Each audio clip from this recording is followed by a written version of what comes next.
We should have stood down earlier this week, but we've been trying to avoid even confronting the issue because, after all, we've got thousands of other railway employees throughout not only the Hunter and Newcastle, but the northern half of the state who have absolutely no effective work to do but are on full pay.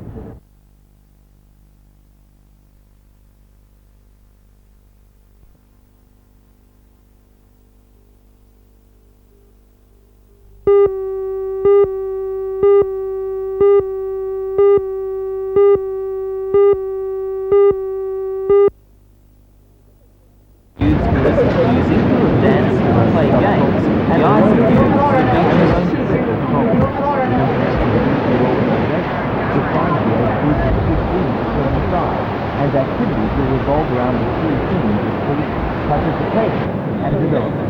The aim is long-term improvements for the lives of all youth, and in some Australian that funding runs out in April, and because of a free... Newcastle City Council left things much later. In July it formed task groups to look at specific youth issues such as unemployment, accommodation and recreation. But in the words of one task group member, their recommendations did not attract the attention of Council. Then the council was sacked. The government-funded youth development project was handed the role of coordinating IYY, and it was only last Wednesday that the first public meeting was held. Dale Hollingshead, party and have agreed to support us. And he says council planning was left too late. Well, I think it's been left very late actually.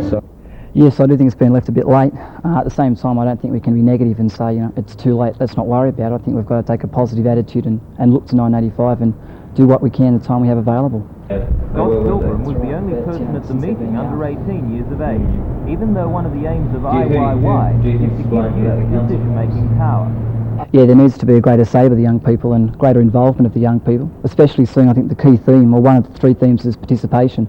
There needs to be greater involvement of young people in the management and organisation of IYY. What we need is young people to become involved in their own way, and that might be by more or less be through the streets, just talking to us on the streets at street level. The desire of young people for more political power was obvious in the recent federal election, where Labor and Liberal lost the youth vote to the NDP and the Democrats. One newspaper wrote, "The election demonstrated the extent to which young people are alienated, not only from the Labor and Liberal parties, but also from the political system itself. They want participatory community politics." Youth are seen as a non-political issue. For that reason there's no votes in young people, etc. But what the people has got to start realising is that the young people affect us all. In Lake Torres, an attempt is being made to give youth some power. Alderman Doug Carroll is working to form a representative youth council for IYY. So will young people have some say about the decisions that are made about them? Yes, in the same way as other groups in the community have, adult groups in the community. They will be able to participate in the decision-making process. Eventually, one decision in which youth will have very little runs out in April, and because of a freeze on funds from the Department of Youth and Community Services, Wyong's only youth refuge will then be forced to close. Its staff are angry. They feel they had been led to expect their funding needs would be met. Staff of this underfunded drop-in centre in a housing commission estate at Burrabul. Here the youth unemployment rate is at least 20%, and alcohol is a major problem. So what effect will involvement in the refuge over at... I think the only difference it will make is it will possibly make the community more aware of the problems that the youth are experiencing with unemployment and virtually nothing to do with their time. Parties in Hyde Park, piano concerto competitions, festivals and concerts. Many people question how the money is being spent.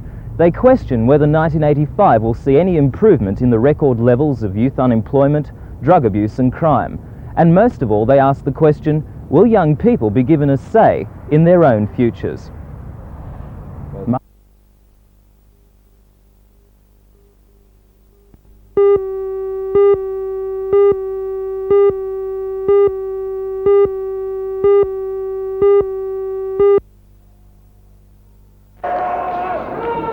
Japan's 0-1 Tanabe, scoring in the start, unleashing a devastating series of hits and crosses, floored past challenger Tayayo Kuntara, and blue and white twice before retaining his World Boxing Council Junior Bantamweight title.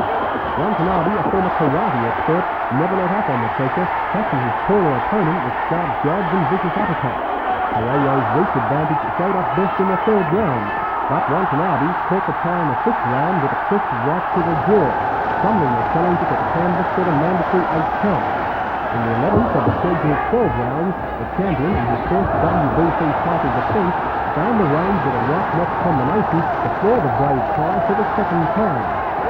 But again, Payayo tried to save himself from a relentless barrage of damaging headshots that couldn't fend off the assault.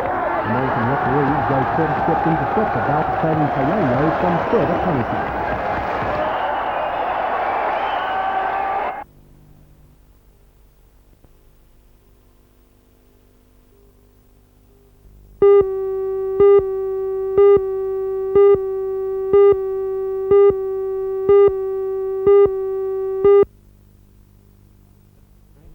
Meanwhile, Executive Director of the New South Wales Coal Association, Dr Barry Ritchie, said the AFULE decision to stay out was a major catastrophe for the coal industry. Dr Ritchie said the decision could put an end to Australia's hopes as a coal exporter. Well, the industry is absolutely aghast at the decision to extend the strike for another 7 days. It represents probably the biggest crisis that the industry has ever faced. What ramifications is today's decision going to have on the coal industry? Well, I think we can predict that it represents almost the end of any further development of the coal industry from the Hunter Valley. We already have one Korean company saying that they will be forced to change their blends to Canadian and American coals, and they will never change back once they do that. Will the stand-downs in the rail industry flow over at all into the coal industry? Well, the coal industry will try to avoid stand-downs as long as possible, but the loss of $5 million a day means that some companies are getting very close to the point where they can't even continue to pay wages, and that will lead inevitably to stand-downs.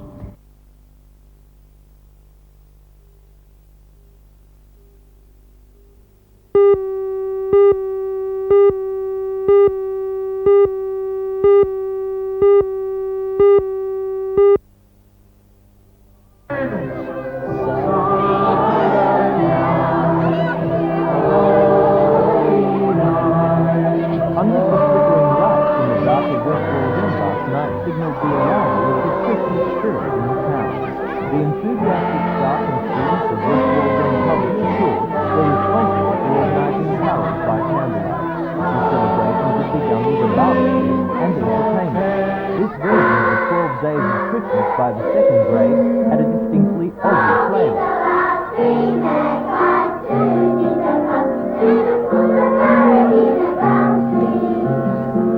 It was then time for the carol, hosted by NBN's John Lewis.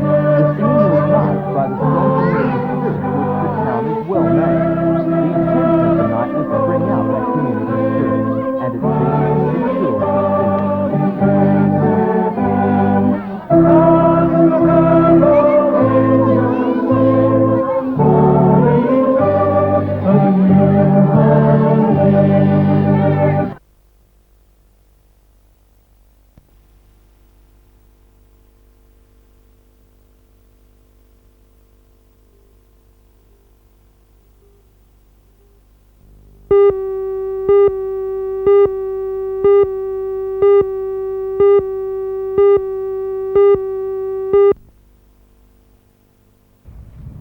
Carrington Slipways has a contract with the Urban Transit Authority for 5 catamaran ferries, and the supply was the second of those to be launched. The ceremony was performed by Mrs. Stella Hills, the wife of the State Industrial Minister. Like its predecessor, the Sirius, it can carry 250 people, and is designed to replace the old wooden-hulled ferry on short-distance harbour runs. The supply is a 299 which will be included in the remaining 3 examples already being constructed. The third ferry, the Alexander, is due to hit the water next month. Meanwhile, Carrington Slipways is tendering for further ferry contracts, and the State Transport Minister, Mr. Barry Unsworth, said the company has a good chance. We've got additional tenders out now. They'll close on the 21st of December for a further 4 of this class of catamaran ferry, and the 2 Stockton catamaran ferries, which is somewhat smaller than the one that was launched today. They'll be going to tender also. and I think Carrington Slipways have got an opportunity in that tendering process to continue to supply the Urban Transit Authority for their ferry needs.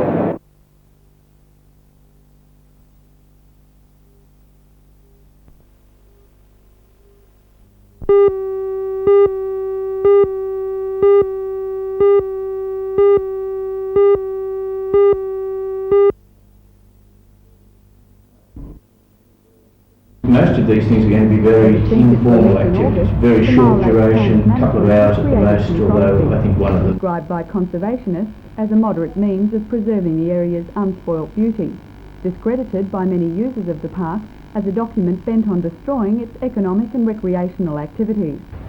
One of the biggest bones of contention has been the suggestion that powerboats will be banned from the park's waterways. Enough information about boats, the effect of boats, shows in point of fact to say very little. And we are now in this further planning process going on from the original plan management. We're now in that further process of finding out what we know. And that a second draft plan dealing specifically with boating is yet to be drawn up.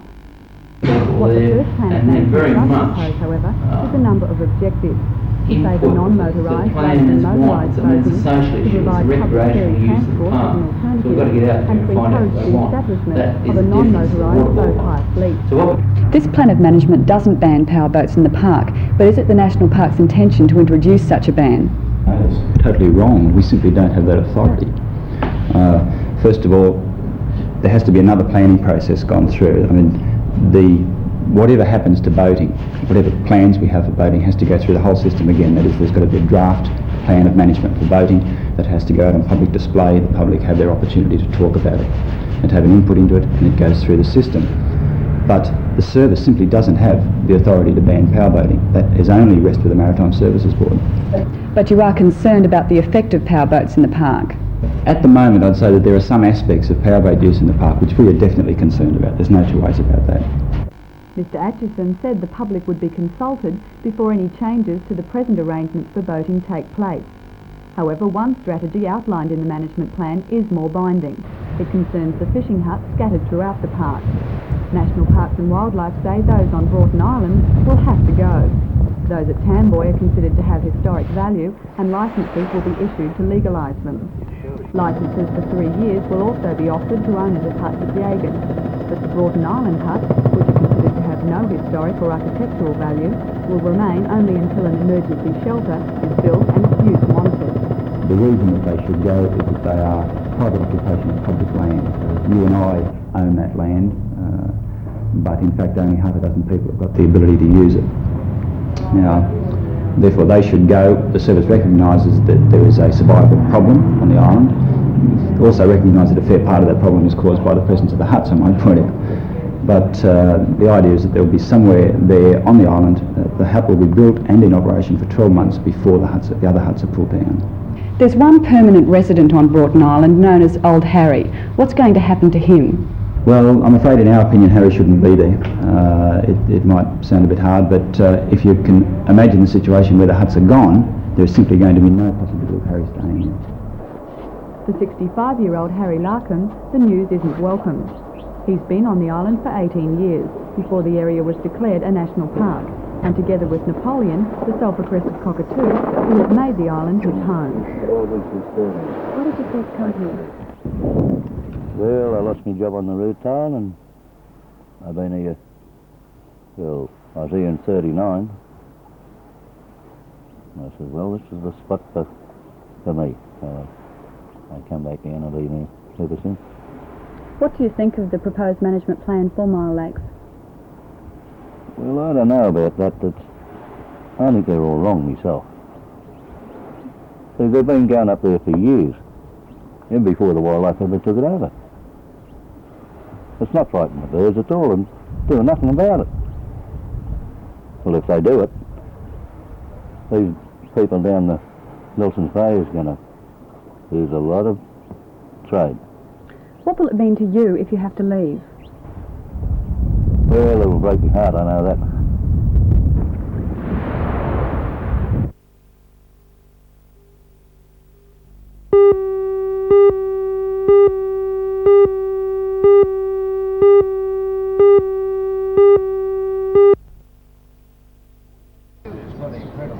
38 Young Street, Carrington is collapsing. The beams of the roof appear to have broken from the 7-ton weight of the tiles.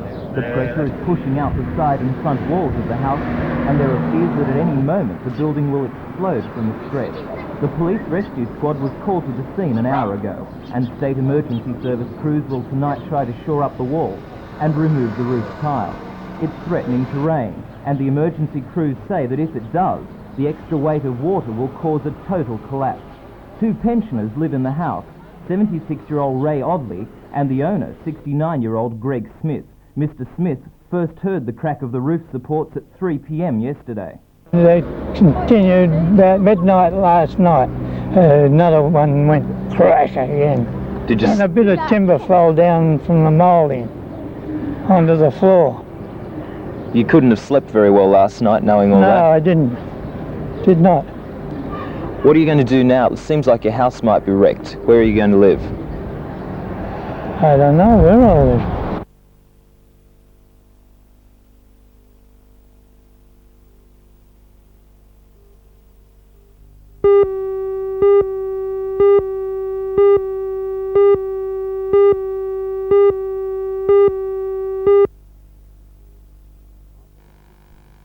After a recent visit to Lingard Hospital, the school children from Beresfield Primary were asked to write about their experience. It says Lingard Hospital. Provided the groundwork for the booklet, which is a compilation of the students' best work.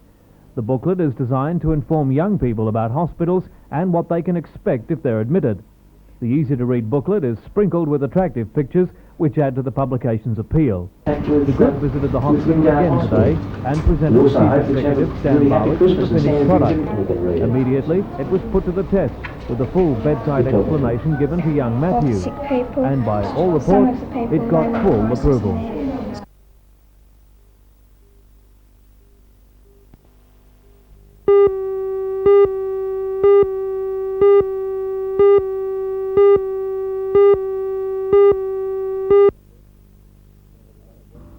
Good morning everyone and welcome. On average, every week I suppose, and these aren't my figures, I would communicate with around 3 million people, and that's a lot of people, and I'm very proud of that situation. But I am distressed to hear from time to time, despite what we've been told to the contrary, that there is still difficulty as far as women are concerned in borrowing money, and quite frankly that's an insult. And let me give you a recent illustration. A lady of 55 phoned me on an open line program to say that she'd been to her bank and applied for a loan, and she was a lady of substance, she had job security, and she was knocked back.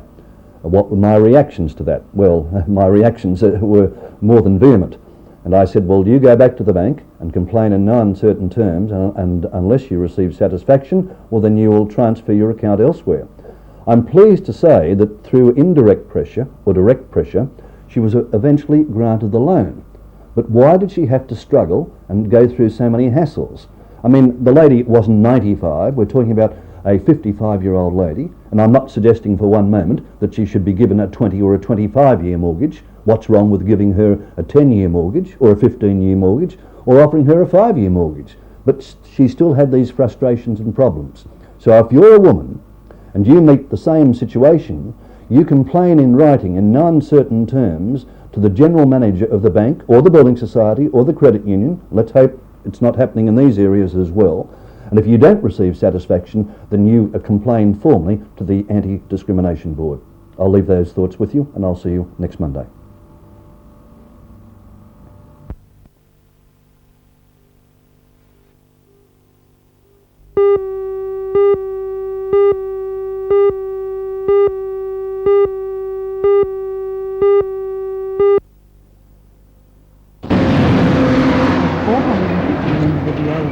Attended the meeting in Newcastle this morning. Singing was called for discussion to take place with the State Rail Advisor and the Premier, Mr Rand, to further try and resolve the dispute. The meeting also resolved that the strike was not a wildcat strike, as stated by SRA Chief Executive Mr David Hill, and the strike was in line with the Australian Council and the New South Wales Visitor Council policy. The meeting this morning was divided on the question of a return to work, with around 60% voting for the return and 40% against. The meeting was divided. I have no two ways about that. There was a lot of people still wanting to stay out. Was the Premier's threat of sacking, did that play a big role? No, that riled them up all the more. So did Hill's statements too. In fact, Hill's been up here yesterday and the day before, I think, too, and what Hill has done up here has certainly riled the blokes up, and it caused us our difficulties getting blokes back, because the threat of sacking just made them wilder still, because the simple facts are, if there's no train drivers, there's no trains, and the Hunter Valley would certainly go down the gurgle hole then.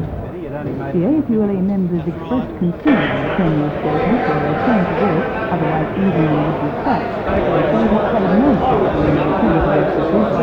Now the pity is that it's been one group of individuals who've caused this, unsupported by the people of Newcastle. I know we've got the people's support, now we've got to go back and get the customers' support. The trouble up in Newcastle is that the union leaders lost control of their union. But anyway, for my part, and I think I'm speaking for the government, and I'm certainly speaking for the people who've lost their jobs, I've had enough. Although the trains will be running again tomorrow morning, the battle is not yet over. Members of the AFULE have planned a 24-hour stoppage from midnight Wednesday and will meet again here in Newcastle on Thursday morning to hear the results of a commission hearing in Melbourne on Wednesday. Members of the AFULE have also warned the Premier, Mr Rann, that any further remarks made by him will only serve to inflame the issue. They say that could lead to a statewide or nationwide stoppage.